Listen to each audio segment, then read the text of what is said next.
नमस्कार, news 18 special देख रहे हैं आप। आपके साथ मैं हूं संतोष कंगवार। बुलेटिन की शुरुआत करेंगे इस वक्त की बड़ी खबर के साथ। रांची से इस वक्त की बड़ी खबर मिल रही है। कांग्रेस कोटे से मंत्री के नाम पर फैसला जल्द होने वाला है। प्रदेश कांग्रेस प्रभारी गुलाम अहमद वीर आज दिल्ली आएंगे। मंत्री बनाने की तैयारी कर ली गई है। रिपोर्ट्स को लेकर आज दिल्ली आना है उन्हें। कल देर रात तक संभावित मंत्रियों के नाम पर चर्चा हुई। दिल्ली में मंत्रियों के नाम पर अंतिम मोहर लगेगी। बड़ी खबर आपको बता रहे हैं। अविनाश हमारे संवाददाता ज्यादा जानकारी के साथ फोन लाइन पर जुड़ रहे हैं। अविनाश, आज दिल्ली आएंगे और क्या उम्मीद लग रही है किन किन को मंत्री बनाया जा सकता है? पहले जो नाम चर्चाओं में चल रहे थे, क्या उन्हीं पर मोहर लगेगी? देखिए, यहाँ कल देर रात तक बैठक हुई है और उस बैठक में मंत्रियों के नाम पर चर्चा हुई है। जो हालात हैं, जो परिस्थितियां हैं, इससे पहले भी जो शपथ ग्रहण हुए उस वक्त जिनको मौका मिला था और अब से कुछ दिन पहले तक जो चर्चा हो रही थी, खासकर अगर हम जो पूर्व ग्रामीण विकास मंत्री हैं आलमगीर आलम, क्योंकि जेल में है ईडी की गिरफ्तारी के बाद से, तो एक नाम जो उनके स्थान पर उनके पद को भरने वाला है वो इरफान अंसारी, एकमात्र चूंकि कांग्रेस के कोटे में अल्पसंख्यक विधायक हैं, तो उनके नाम को लेकर लगभग सहमति बताई जा रही है कि वो बन सकते हैं। अगर हम तीन और की बात कर लें तो उसमें बन्ना गुप्ता का नाम शामिल है। इसके अलावा अगर हम बात कर लें तो रामेश्वर उरांव, जो कि आदिवासी कोटे से हैं, एसटी कोटे से हैं, उनके नाम के। तीसरा जो नाम है वो कृषि मंत्री बादल पत्रलेख का है। अब इसमें से जो तीन मंत्रियों का जो मैंने नाम बताया, इसमें दो बातें हो रही है। पहला तो ये कि इसमें से कृषि मंत्री को बदलने को लेकर कई दिनों से या कई महीनों से अगर हम कहें तो चर्चा हो रही है और उनके नाम की जगह पर दीपिका पांडे सिंह का नाम कई बार सामने आ चुका है। अगर रामेश्वर उरांव को अगर कहीं से बदला जाता है, रिप्लेस किया जाता है, तो दो तीन नाम है जो आदिवासी हैं, चाहे वो रामचंद्र सिंह चेरो हों, राजेश कच्छप हों, शिल्पी नेहा तिर्की हों, जो एसपी चेहरे हैं।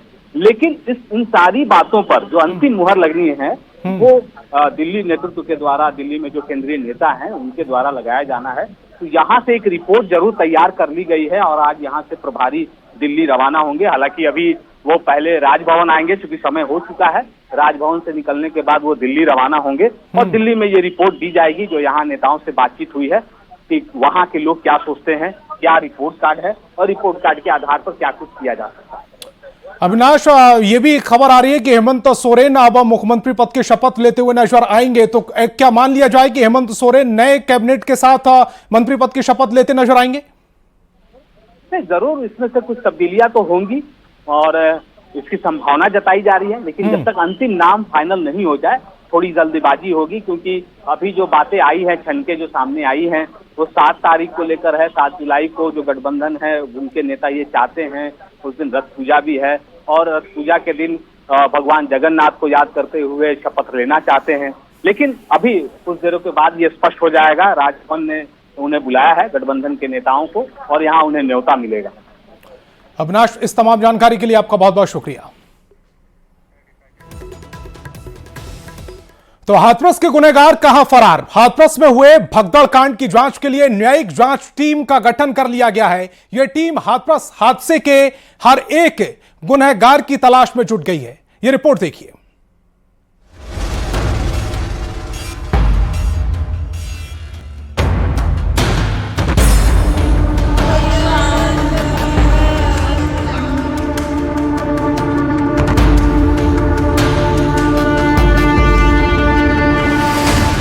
भगदड़ कांड का रोंगटे खड़े कर देने वाला सच।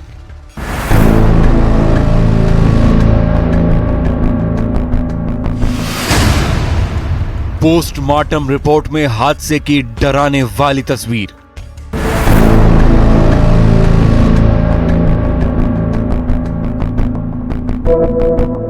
एक भीड़ थी, वो एक दूसरे के ऊपर हो गए बच्चे। न्यूज 18 इंडिया पर भगदड़ कांड की नई कहानी।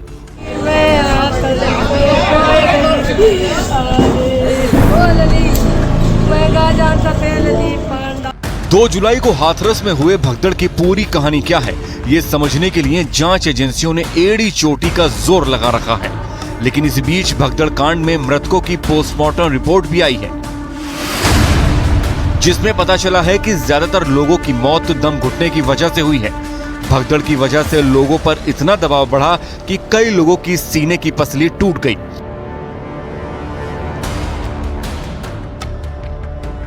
उधर जांच की कड़ियां जैसे जैसे आगे बढ़ रही हैं, बाबा के नेटवर्क की चौंकाने वाली तस्वीर भी सामने आ रही है। दावा किया जा रहा है कि उत्तर प्रदेश के लखीमपुर जिले में भी विश्व साकार हरि का एक आश्रम है। यह आश्रम 20 बीघा में फैला हुआ है। दावा किया जाता है कि एक राइस मिल कारोबारी ने 2012 में जमीन बाबा को दान में दी थी, जिस पर सूरजपाल उर्फ विश्व साकार हरि ने अपना आश्रम बनवाया है। संभल के नरौली इलाके में प्रवास कुटिया नाम से बाबा सूरजपाल का एक आलीशान आश्रम है। दावा किया जाता है कि 9 साल से बाबा सूरजपाल यहाँ नहीं आए। कासगंज में 30 बीघे में सूरजपाल का आश्रम है, जहां से बाबा के साम्राज्य की शुरुआत मानी जाती है। मैनपुरी की बिचवा में 21 एकड़ में विश्व साकार हरि का आश्रम है। यह आश्रम 5 स्टार होटल की तर्ज पर बनाया गया है। इटावा के सराय भूपत में 15 बीघे जमीन पर बाबा का आश्रम बनवाया गया है। दावा किया जाता है कि इस आश्रम का निर्माण गांव के लोगों ने ही करवाया था। कानपुर में 14 बीघा जमीन पर बाबा का वीवीआईपी व्यवस्थाओं से लैस आश्रम है। बताया जाता है कि इस आश्रम के लोगों में ऐसी दहशत है कि लोग आश्रम के आसपास से निकलने से भी कतराते हैं। इसी तरह नोएडा के सेक्टर 87 में भी बाबा का एक बेहद आलीशान आश्रम है।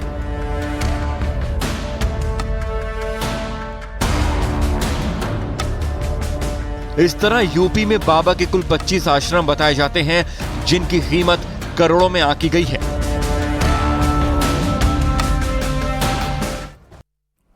हाथरस कांड का मुख्य आरोपी भोले बाबा फरार है। पुलिस उसे तलाशने में जुटी हुई है। जांच का सिलसिला जैसे जैसे आगे बढ़ रहा है, बाबा के कई राज खुल रहे हैं। क्या है बाबा के बंद दरवाजे के पीछे के राज, देखिए हमारी इस रिपोर्ट में।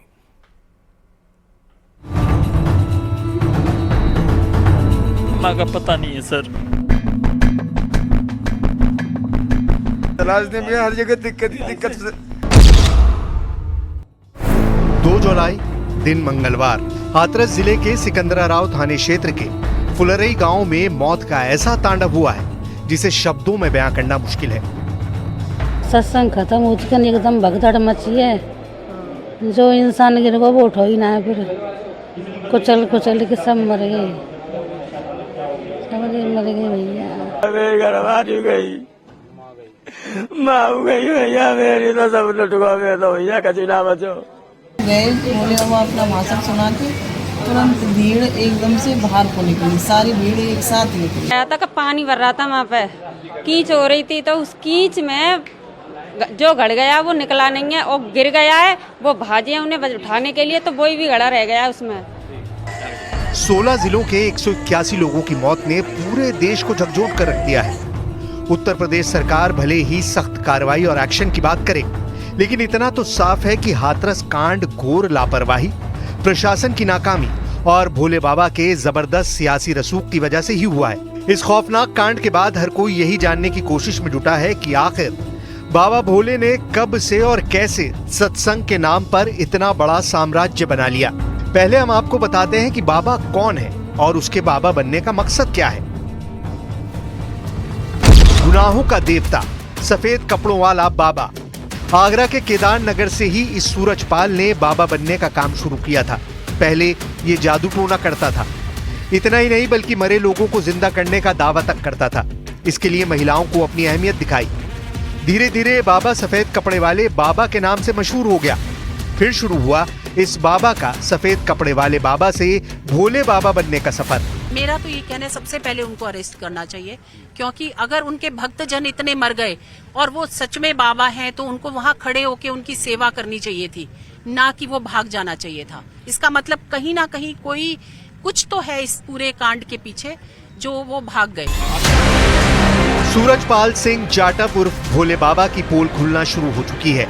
योगी सरकार भी हाथरस कांड की जांच हादसा और साजिश दोनों एंगल से कर रही है। हाथरस में सत्संग के बीच मची भगदड़ की असल वजह क्या थी? भगदड़ तो हुई, लेकिन हुई क्यों और भीड़ महिलाओं और बच्चों को कुचलती हुई चली गई? इसमें मुख्य गलती किसकी थी? यहां तक की गलती सबूत तक छिपाने की कोशिश भी हुई। हाथरस मामले में गंभीर धाराओं में दर्ज हुई एफआईआर में इन सब बातों का जिक्र किया गया है और शुरुआती जांच के आधार पर मुख्य सेवादार देव प्रकाश मधुकर समेत अन्य अज्ञात आयोजकों सेवादारों के खिलाफ केस दर्ज किया गया है। भारतीय न्याय संहिता के तहत दर्ज एफआईआर में गैर इरादतन हत्या की धारा 105 और सबूत छिपाने की धारा 238 भी लगाई गई है। हालांकि बड़ी बात यह है कि इस एफआईआर में जगत गुरु साकार विश्वहरि भोले बाबा का नाम नहीं है। इस समय मेरी मौजूदगी सिकंदरा राव के दमोदपुरा इलाके में है। दमोदपुरा की न्यू कॉलोनी में मैं खड़ा हूं और आप यहां पर घर देखिए, ताला देखिए, घर के बाहर लटका हुआ है। और ये घर दिखाना इसलिए जरूरी है क्योंकि जो आयोजक करता थे फुलरई गांव में जो भगदड़ मची, जहां पर 121 लोग की जान चली गई, ये उन आयोजक कर्ताओं के घर हैं जिनके खिलाफ पुलिस ने एफआईआर दर्ज की है। बाबा भोले का मायाजाल यूपी, हरियाणा, राजस्थान में काफी ज्यादा फैला हुआ है। सूट बूट वाला ये बाबा अपने सत्संग में सबसे ज्यादा SC, ST और OBC से जुड़े लोगों को टारगेट करता था। अपने बगल के सिंहासन पर जिस महिला को ये बिठाता है उससे जुड़े कई हैरान करने वाले दावे किए जा रहे हैं। सूरजपाल सिंह उर्फ भोले बाबा सिंहासन जैसी कुर्सी पर बैठता था, जिसके बराबर में ही एक और कुर्सी लगाई जाती जिस पर इसकी पत्नी बैठा करती थी, जिन्हें माता श्री भी कहा जाता है। कई दावों में सत्संग के दौरान मंच पर बैठने वाली महिला को बाबा की पत्नी या सेविका बताया जा रहा है, लेकिन भक्तों के बीच माजी या कहें माता श्री के नाम से पहचाने जाने वाली महिला बाबा की पत्नी नहीं बल्कि रिश्ते की मामी लगती है। भक्तों का दावा है कि साकार हरि उर्फ भोले बाबा के साथ उसकी मामी भी सत्संग के मंच पर बैठती हैं। इधर सूरजपाल सिंह जाटव उर्फ नारायण हरि पर एफआईआर दर्ज न होने पर गुस्सा लगातार बढ़ता जा रहा है और सियासत भी बेहद तेज हो चुकी है। हादसा हुआ है, पूरी सरकार की लापरवाही है, प्रशासन की लापरवाही है। और ऐसा नहीं है कि उत्तर प्रदेश की सरकार और प्रशासन के लोग न जानते हों ये बातें कि जब कभी भी इस तरह के कार्यक्रम होते हैं बड़ी संख्या में लोग आकर के शामिल होते हैं। दुखद और दर्दनाक घटनाओं में भी वे राजनीति ढूंढते हैं और ऐसे लोगों की ये फितरत है कि चोरी भी और सीना चोरी भी। यह हर व्यक्ति जानता है कि सज्जन के फोटो किसके साथ में है। अब देखना होगा कि हाथरस हत्याकांड में योगी सरकार कितनी सख्त कार्रवाई करती है। फिलहाल सूरजपाल सिंह उर्फ बाबा भोले फरार है।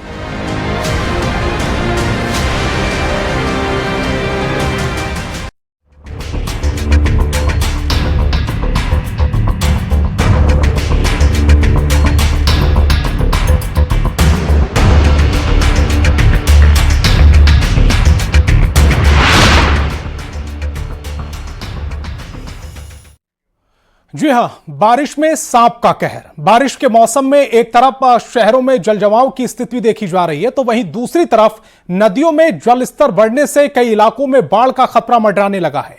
लेकिन इन सब के बीच सांप काटने की घटनाएं भी लगातार बढ़ती जा रही हैं। ऐसे कई अस्पताल से शिकायत आई है कि सांप काटने से बचाने वाली दवाइयां और इंजेक्शन उपलब्ध तक नहीं है। ऐसे में न्यूज 18 के संवाददाताओं ने बिहार के अलग अलग जिलों में जाकर इसकी जमीनी हकीकत जानने की कोशिश की। देखिए हमारी एक खास रिपोर्ट।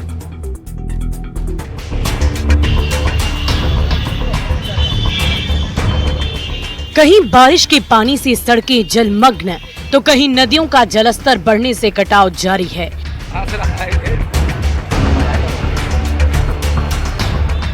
उत्तर बिहार पर फिर से मंडरा रहा है बाढ़ का खतरा।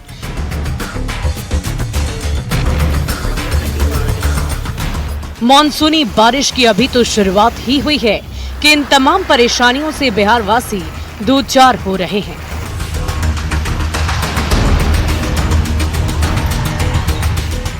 इसी बीच सांप काटने की घटनाएं एक बार फिर से पूरे बिहार में बढ़ गई है।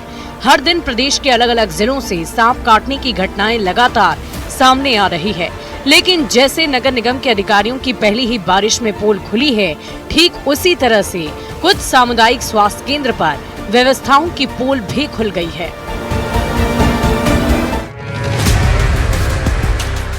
ये है पूर्वी चंपारण का तुरकोलिया सामुदायिक स्वास्थ्य केंद्र, जहां हर दिन सांप काटने वाले मरीज इलाज के लिए पहुंचते हैं।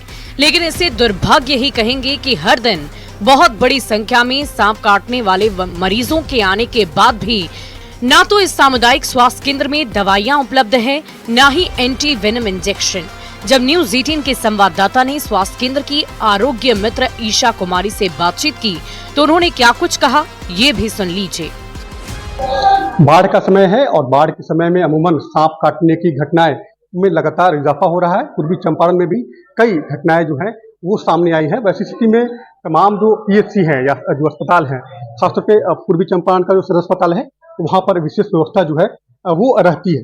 मैडम, सांप काटने का वक्त इस समय इसलिए है क्योंकि बरसात का मौसम है और बाढ़ का भी समय है, तो सांप अगर किसी को काट ले तो वैसी स्थिति में आप लोग कैसे ट्रीटमेंट करेंगे? क्या दवा है, इंजेक्शन है सांप काटने? जी, इंजेक्शन तो उसका रहता है यहाँ पे अवेलेबल है, बट उसको इमरजेंसी उसके अलावा जो भी ट्रीटमेंट होता है करके और सदर हॉस्पिटल रेफर कर दिया जाता है। इंजेक्शन यहाँ नहीं होता है? जी, इमरजेंसी स्नेक बाइट का तो नहीं होता है, सदर हॉस्पिटल रेफर जाता है। अभी तक केसेज आते हैं कि नहीं, आए हैं कि नहीं? आए हैं, बहुत सारे केसेज आए हैं। सरकार हर साल स्वास्थ्य व्यवस्था दुरुस्त करने के लिए अरबों रुपयों का बजट देती है ताकि अस्पतालों में इंजेक्शन और दवाइयों की कमी न रहे, लेकिन अधिकारियों की लापरवाही की वजह से न तो दवाइयां मिलती हैं और न ही इंजेक्शन। ऐसे में एक से दूसरे अस्पताल में रेफर करने के चक्कर में जब तक मरीज को सही इलाज मिलता है तब तक वो दम तोड़ देता है। हालांकि ऐसा नहीं है, हर अस्पताल की यही हालत है और सारे अधिकारी लापरवाही कर रहे हैं। अब जमुई के सदर अस्पताल को ही देख लीजिए। जब न्यूज 18 की टीम यहां जमीनी हालत जानने के लिए पहुंची तो वहां एंटी वेनम सुई और दवाइयां पर्याप्त मात्रा में मिली। बरसात के बाद बाढ़ का पानी या फिर जल जमाव के बाद सर्पदंश की घटनाएं बढ़ जाती है। वैसी स्थिति में जमुई जिले की बात अगर करें तो जमुई जिले के सभी सरकारी अस्पतालों में एंटी वेनम जो सर्पदंश के बाद जो इंजेक्शन है वो पर्याप्त मात्रा में है। और अच्छा, यहाँ पर देखा जाए तो एंटी जो सर्पदंश के बाद सांप काटने के बाद जो इंजेक्शन दिया जाता है उसकी क्या स्थिति है? यहाँ पे अवेलेबल है, अवेलेबल है। कुछ अधिकारी ईमानदारी से अपना काम कर रहे हैं तो कुछ अधिकारी की कामचोरी की वजह से स्वास्थ्य व्यवस्थाओं पर सवाल उठ रहे हैं, लोगों की जान जा रही है। खगड़िया हर साल बाढ़ से प्रभावित रहता है। यहाँ भी सांप काटने की घटनाएं दिन प्रतिदिन बढ़ती जा रही है। यही वजह है कि प्रशासन ने मानसून की एंट्री से पहले अस्पताल में दवाइयां और इंजेक्शन भरपूर मात्रा में रखा है ताकि दवाइयों की कमी की वजह से किसी भी मरीज की जान ना जाए। खगड़िया सबसे ज़्यादा बाढ़ प्रभावित क्षेत्र है। ऐसे में बाढ़ के समय में जो सांप काटने की घटना होती है सबसे ज़्यादा होती है। उसको जानने के लिए कि दवाई उपलब्ध है या नहीं है, यह सदर अस्पताल में हम पहुँचे हैं और सदर अस्पताल का ये भंडार कक्ष है जहाँ पर दवाई यहाँ पर रखा जाता है। तो ये जानने के लिए हम यहाँ पहुँचे हैं कि जो सांप काटने की जो घटना होती है उसके बाद जो दवाई दिया जाता है वह सुई उपलब्ध है या नहीं, इसके लिए भंडार कक्ष में हम पहुँचे हैं यहाँ पर। अच्छा, ये बताइए कि जो सांप काटने वाला दवाई है आपके पास? हाँ है, पर्याप्त मात्रा में। पर्याप्त मात्रा में। अच्छा, कौन सा दवाई पड़ता है? एवियस पड़ता है। एवियस है। अच्छा, हाँ। सांप काटने वाले ज्यादातर मरीजों की जान इसलिए चली जाती है क्योंकि उन्हें समय पर इलाज नहीं मिल पाता। मुजफ्फरपुर में इन दिनों सांप काटने की घटनाएं काफी ज्यादा बढ़ गई है। हर दिन यहाँ के सदर अस्पताल में सांप काटने वाले मरीज आ रहे हैं। जब हमारी टीम ने इस अस्पताल का जायजा लिया तो यहाँ भी व्यवस्थाएं दुरुस्त मिली। जिले के civil surgeon doctor Ajay Kumar ने बताया कि जिले में दवाइयों की पूरी व्यवस्था है और किसी भी मरीज को यहाँ से रेफर नहीं किया जाता है। हमारे सारे अस्पतालों में और सदर अस्पताल में सभी जगह जो है इसकी सारी व्यवस्था उपलब्ध है और ASB इंजेक्शन जो होता है सांप काटने की जो सुई होती है वो सभी जगह उपलब्ध है, पर्याप्त मात्रा में उपलब्ध है। और दक्ष चिकित्सक भी हैं जो इसको जो भी इस तरह के कोई मरीज मिलते हैं तो उनका इलाज करने में सक्षम है। सदर अस्पतालों में भी व्यवस्था है? सदर अस्पताल में भी सारी व्यवस्था है। आज भी कई लोग ऐसे हैं जो सांप काटने के बाद झाड़ फूक के चक्कर में फंस जाते हैं, जिसकी वजह से कई मरीजों की जान चली जाती है। सिवान में भी ऐसी कई घटनाएं सामने आई है। सिवान में भी इन दिनों सांप काटने की काफी घटनाएं आ रही है।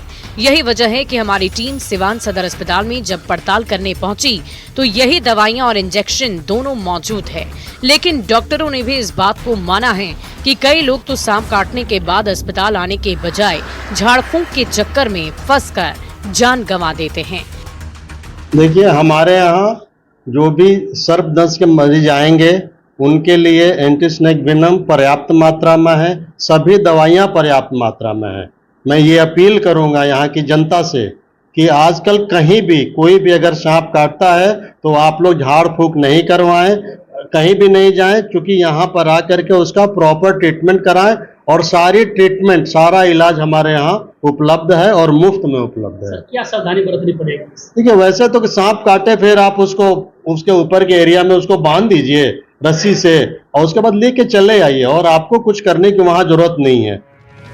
ऐसा नहीं है कि सांप काटने की घटना इस बार सामने आ रही है, बल्कि ये कहानी हर साल की है। हर साल कुछ अस्पताल में व्यवस्थाएं दुरुस्त होती हैं, तो कुछ अस्पतालों में अधिकारियों की लापरवाही की वजह से न तो दवाई मिलती है और न ही इंजेक्शन, जिसका अंजाम मरीजों को अपनी जान गंवाकर भुगतना पड़ता है। Bureau report, news 18।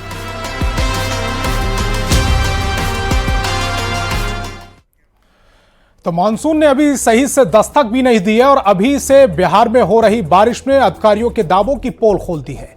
शहर में सड़कें जलमग्न हो चुकी हैं, नदियों का जल स्तर बढ़ने से कटाव शुरू हो गया है, जिससे कई इलाकों में बाढ़ का खतरा मंडराने लगा है और इस बीच लोग डर के साए में जीने को मजबूर हैं। लेकिन सवाल यही कि अभी शुरुआती बारिश में यह हाल है, तो जब मानसून अपने पीक पर जाएगा, पूरी तरह से आएगा, तब क्या होगा? इसी पर एक रिपोर्ट।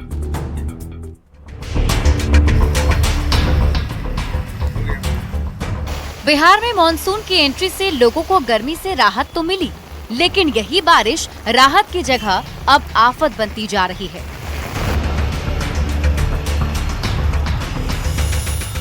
इन तस्वीरों को देखिए, चाहे गोपालगंज हो या पूर्णिया, नवादा हो या मुजफ्फरपुर या फिर बघा, हर जगह सड़कों पर पानी भर जाने से लोगों को आने जाने में भारी परेशानी का सामना करना पड़ रहा है। बिहार में मानसून की बारिश लगातार हो रही है और बिहार के कई जिलों में पिछले कुछ दिनों से लगातार बारिश हो रही है, जिसके वजह से मौसम तो सुहाना हुआ ही है, साथ ही कई नदियों में उफान भी देखा जा रहा है। और बारिश को लेकर मौसम विभाग ने जो भी भविष्यवाणी की है, बिहार के 26 जिलों में बारिश को लेकर ऑरेंज अलर्ट जारी किया गया है। जाहिर सी बात है, बिहार में मानसून पूरी तरीके से मेहरबान है और न सिर्फ आम लोगों को गर्मी से राहत मिली, बल्कि किसानों को भी काफी फायदा मिला है। और नेपाल से जो नदियां आती हैं, बारिश की वजह से बागमती और गंडक सहित कई नदियों में जबरदस्त उफान देखा जा रहा है। और मौसम विभाग के माने तो आने वाले 6 जुलाई तक बिहार के कई जिलों में जबरदस्त बारिश होने की संभावना है और लगभग कई जिलों में बारिश को लेकर ऑरेंज अलर्ट भी जारी किया गया है। और अगले 48 घंटे के बारे में मौसम विभाग ने भविष्यवाणी की है कि बिहार के कई जिलों में न सिर्फ तेज बारिश होगी, बल्कि पारा भी काफी गिरेगा। लगातार हो रही बारिश के कारण एक तरफ जहां सड़कें दरिया बन गई हैं, तो दूसरी ओर नदियों का जलस्तर लगातार बढ़ने से अलग अलग इलाके में बाढ़ का खतरा मंडराने लगा है। नदी में पानी का जलस्तर बढ़ने से कटाव भी शुरू हो गए हैं, जिसको देखते हुए प्रशासन ने अलर्ट जारी कर दिया है और अधिकारियों को अलर्ट मोड पर रहने के निर्देश जारी किए गए हैं। गंडक की दोष है, गंडक यहाँ छोटा पुल ज्यादा काट दिया गया, इसलिए फंस गया। मतलब मिट्टी के कटाई के कारण फंस गया। अच्छा, पुल कब बना हुआ था ये? 2004 या 5 में। पूर्णिया और आरा में भारी बारिश के कारण नदियों का कटाव तेजी से हो रहा है, जिसकी वजह से लोगों के घरों में पानी घुसना शुरू हो गया है। वहीं शहरों में जगह जगह पानी भरने से नगर निगम के दावे की पोल भी खुल गई, जो हर बार बारिश से पहले पानी निकलने के पुख्ता इंतजाम का भरोसा दिलाती है। बरसात के पहले ही बारिश में सड़क में नाला है या नाले में सड़क, यह कह पाना मुश्किल है। और नगर निगम के जो तमाम दावे थे वो बिल्कुल खोखले साबित हो गए हैं। और देखिए, ये आरा NH30 से ये बस स्टैंड को जोड़ने वाली मुख्य सड़क है और सड़क पर ही पानी बह रहा है। पता ही नहीं चल रहा है कि सड़क में पानी है या पानी में सड़क। एक तरफ बिहार में लगातार बारिश से शहरों में सड़कें दरिया बन गई हैं, तो दूसरी ओर नेपाल से छोड़े गए पानी का असर अब उत्तर बिहार में दिखने लगा है। नदियों का जलस्तर लगातार बढ़ रहा है, जिससे बाढ़ का खतरा बढ़ता चला जा रहा है। अगर समय रहते इसे रोकने के लिए कोई ठोस कदम नहीं उठाए गए, तो फिर जान माल के नुकसान के खतरे से भी इनकार नहीं किया जा सकता है। पटना से आनंद अमृतराज और आरा से चंदन कुमार के साथ ब्यूरो रिपोर्ट, न्यूज़ 18। और इसी बीच रांची से बड़ी खबर मिल रही है। राज्यपाल से मिलने इंडी गठबंधन के नेता, बड़ी खबर आपको बता रहे हैं, 8 नेताओं ने राज्यपाल से मुलाकात की है। राज्यपाल ने सरकार बनाने का न्योता दिया है, गठबंधन दल को सरकार बनाने का यह न्योता दिया गया है। 7 जुलाई को हेमंत सोरेन सीएम पद की शपथ लेंगे, लेकिन इंडी गठबंधन के 8 नेताओं ने आज राज्यपाल से मुलाकात की है। बड़ी खबर आपको बता रहे हैं, यह मुलाकात इसलिए हुई है क्योंकि 7 तारीख को हेमंत सोरेन को सरकार बनाने का न्योता दिया गया है और राज्यपाल से मुलाकात करने के बाद 7 तारीख को सरकार बनाने का जो न्योता मिला है उसकी तस्वीर साफ हो जाती है। तो न्यूज 18 स्पेशल में फिलहाल इतना ही। आप देखते रहिए न्यूज 18 बिहार झारखंड।